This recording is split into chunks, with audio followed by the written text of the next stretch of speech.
maghfirah akan segera meninggalkan kita. Lalu akankah kita dapat kembali berjumpa dengan bulan Ramadan di tahun yang akan datang? Ini tentu merupakan misteri. Ini Allah lah yang tahu.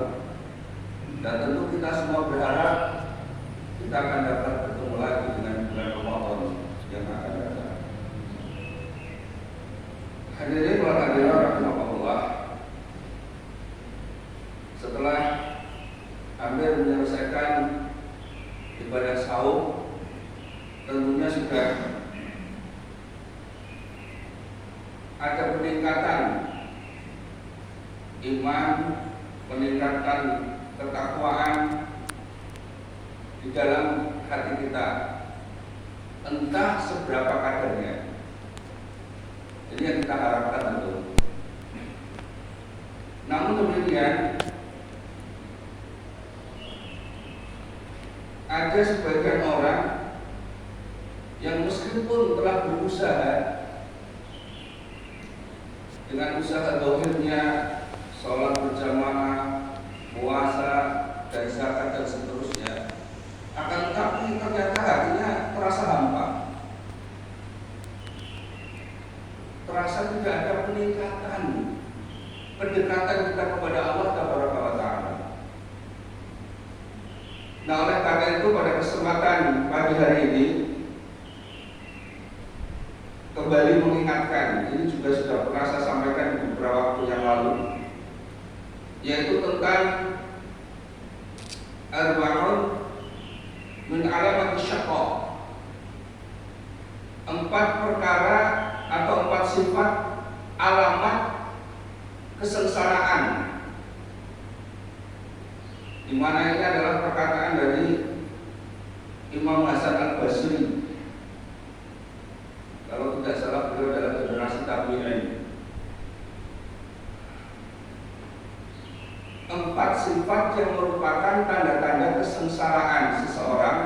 Yang pertama adalah qaswatul qalbi, atau kerasnya hati. Kemudian yang kedua adalah wajumudul aini, yaitu keringnya air mata. Kemudian yang keempat adalah watulul amal, dan yang keempat wa harsu ala dunia, yaitu berambisi terhadap dunia.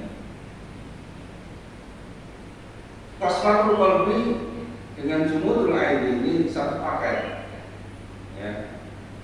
Ini pengalaman, sedikit cerita. Saya dulu itu kalau ada orang baca Quran, ini usia-usia 20-an lah kurang lebih, kok sampai nangis, itu beda. Ngapain kok baca Quran sampai nangis gitu kan? Apalagi pada imam sholat kok nangis, langsung lebih, gitu kan? Itu kira-kira usia 20, nggak ngerti kenapa gitu kan? Kemudian ngaji, ternyata itu adalah salah satu tanda kelembutan hati. Tanda kelembutan hati yang itu merupakan satu makom, ya, istilahnya tingkatan, yang itu memang tidak bisa dijangkau atau diraih oleh seseorang tanpa istilahnya laku. Nah, lakunya apa? Ya belajar, kemudian juga terus melakukan ibadah atau amal soleh. Pada akhirnya akan sampai dengan sendirinya. Nah, qaswatul qalbi, kerasnya hati, ya, hati yang keras. Ini kalau di dalam surat Al-Baqarah ayat 73 kalau tidak salah, 73-74. Itu bisa ketika Bani Israel disuruh menyembelih sapi betina, karena di situ ada seorang yang meninggal, terbunuh, kemudian tidak bisa menentukan siapa yang membunuhnya, ya. Nah, ketika disuruh menyembelih sapi betina itu sudah ngeyel, ya. Sapine iki sing kaya apa? Sing tua apa sing nom? Ya kan? Nabi Musa mengatakan yo sing ora tua ya sing ora nom. Kenapa? Ya kan? Nek ngono ki akeh tunggale sing lebih spesifik lagi. Ya kan? Sing warnane kepiye? Tanya seperti itu. Akhirnya dijawab warnanya itu kuning, dideloknya jenengke. Ya. Wah, itu juga masih belum spesifik. Ini orang Yahudi seperti itu kalau diberitahu oleh Allah, ngeyel terus. Yaitu sapi yang belum pernah berbajak sawah dan ada tanda seperti ini dan seperti ini. Akhirnya apa? Nyari sapi seperti itu susah. Coba kalau misalnya perintah pertama, beleh sapi betina, sing orang tua orang non boleh, sakolone sebelah, sudah memenuhi syarat. Tapi orang Yahudi seperti itu, ngeyel. Nah ini kita kaum muslimin sebagian sudah ketularan seperti itu. Al-Quran diayeli, ya kan? Al-Quran diayeli. Makanya Al-Quran udah gak relevan, ya. Sehingga relevan itu akan kita ke Al-Qurannya. Nah akhirnya setelah kemudian didapatkan sapi betina itu, kemudian Allah memerintahkan untuk memukul bagian dari sapi betina kepada mayat, kemudian mayat itu hidup dan menceritakan siapa yang membunuhnya. Nah, ditunjukkan ayat-ayat Allah, kekuasaan Allah yang seperti ini, ya, orang Yahudi itu hatinya bukan menjadi semakin lunak, tidak semakin beriman kepada Allah. Allah katakan tsumma qasat qulubukum min ba'di dzalika fa hiya kal hijarati aw ashadu qaswa. Kemudian hati mereka itu menjadi keras. Mimbah dalika, setelah kejadian itu, ya, bahkan kerasnya lebih keras daripada batu.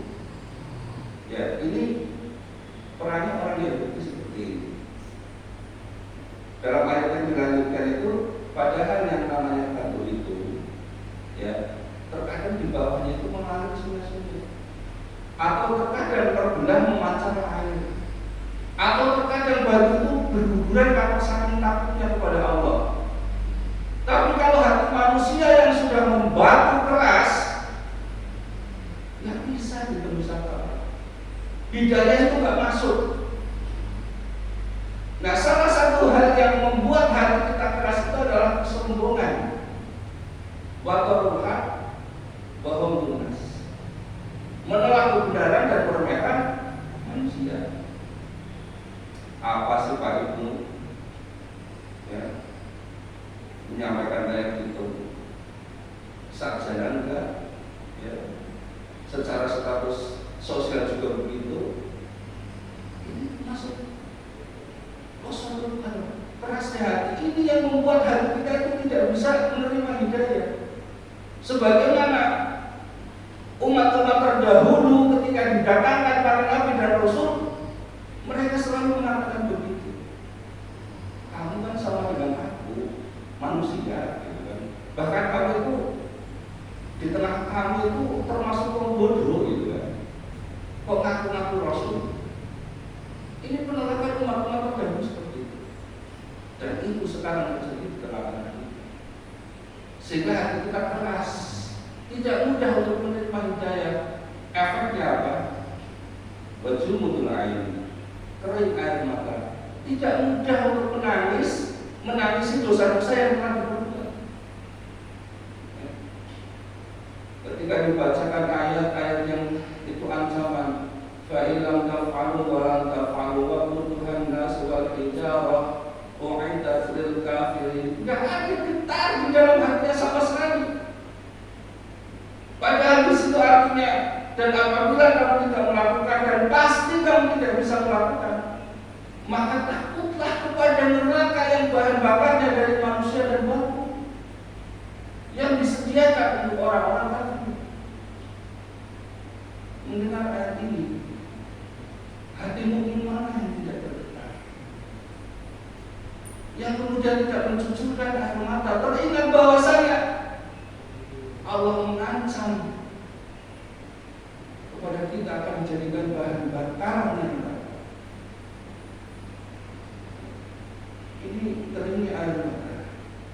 susah untuk menangisi dosa-dosa. Karena apa?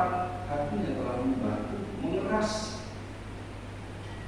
Jadi mestinya tahapan ketika menganggap agar imam sholat itu nangis lebih itu kira-kira 30-20 tahun yang lalu. Sekarang bisa kita yang sudah 50 tahun ke atas, kita sudah menemukan laporan yang seperti itu. Ketika kita mendengarkan lagu nasihat seperti itu, tertekan. Innamal mu'minuna alladzina idza dzukirallah wajilat qulubuhum wa idza tuliyat 'alaihim ayatun zadatuhum imanan wa 'ala rabbihim yatawakkalun. Sesungguhnya hati-hati orang mukmin itu ketika dibacakan, diingatkan kepada mereka tentang Allah, gemetar. Sahabat ketika didengarkan ayat-ayat Allah itu adalah sampai terjatuh semakut, nangis bercucuran air mata. Sekeras-kerasnya umat yang dilawat, ketika dibacakan ayat-ayat tentang ancaman-ancaman Allah, tersungkur, gak kuat untuk membayangkan bagaimana adab Allah itu akan menimpa kita. Oleh karena itu mudah-mudahan setelah kita diasah selama 1 bulan ini, hati kita sudah mulai berubah, mudah menerima hidayah Allah Taala, dan kemudian jangan malu untuk menumpahkan air mata.